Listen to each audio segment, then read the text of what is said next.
12ನೇ ಶತಮಾನದಲ್ಲಿ ಬಸವಣ್ಣನವರು ಭವಿಷ್ಯವಾಣಿ ಪರವಾಗಿ 12,000 ಕಾಲಜ್ಞಾನಗಳನ್ನು ಅವರು ಭವಿಷ್ಯವಾಣಿ ಕೊಟ್ಟಿದ್ದಾರೆ.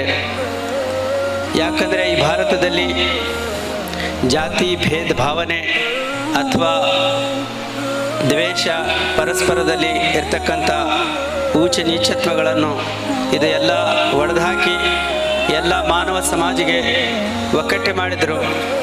6ನೇ ಶತಮಾನದಲ್ಲಿ ಹಜರತ್ ಮೊಹಮ್ಮದ್ ಪೈಗಂಬರವರು ಇಡೀ ಜಗತ್ತಿನ ಮಾನವರಿಗೆ ಮಕ್ಕಾ ಪುಣ್ಯಕ್ಷೇತ್ರದಲ್ಲಿ ಒಕ್ಕಟ್ಟೆ ಮಾಡಿದರು.